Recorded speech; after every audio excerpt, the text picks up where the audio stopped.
G'day, Jason Yabama here again with another tip, and today what we'll look at is the whole idea about what to charge for personal training from a different point of view though. So we speak to a lot of trainers, and there's a lot of this discounting concept going on out there at the moment, especially for, I guess, trainers that are starting out new and they don't really have a very clear idea about how to sell or promote their actual service or product.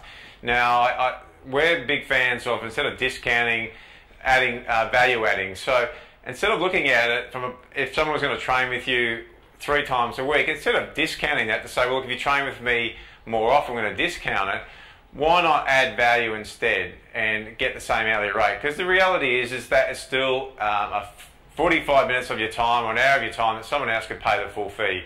So it's changing the idea about how we think about it and adding value, because don't think about it from what the person needs to pay. We need to think about it, in my professional opinion, and from being around in this game for a long time, we need to think about it from what are they prepared to pay to get that end result. So your clients are paying for an end result. So unless you make a very, unless you describe that and show them your process for how they're going to go from A to Z, Z being their end goal, then it's not going to be about the money, it's going to be about the end result. It's going to be about them getting what they actually want, rather than looking at how much is this personal training going to cost me each session.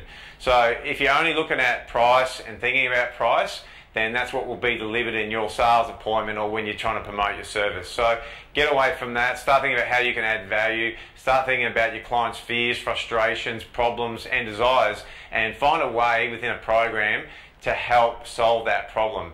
Get away from just selling personal training. The reality is, in my experience, is no one's really sitting there thinking, I wish I had a personal trainer, I want a personal trainer, I want a gym. You have to ask yourself, what do they actually want? What they actually want is to look good, have better energy, they want to feel sexy, they want to have more confidence. That's what they actually want. So we need to provide that solution for them. It's a bit like us with our business, and when we have trainers come along to our events, and we say, do you really want to learn about marketing and business and sales? And they think they have to answer yes, but the reality is most people, that's not a sexy thing to do with your spare time.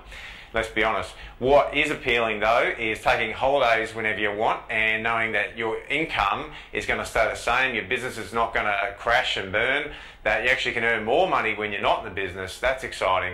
The ability to earn passive income, the ability to reduce your hours, the ability to hang out with your family. For me, I get to spend heaps of time with my daughter because I set my business up many, many years ago. So I have the luxury of putting my lifestyle first and work second if I choose to do so.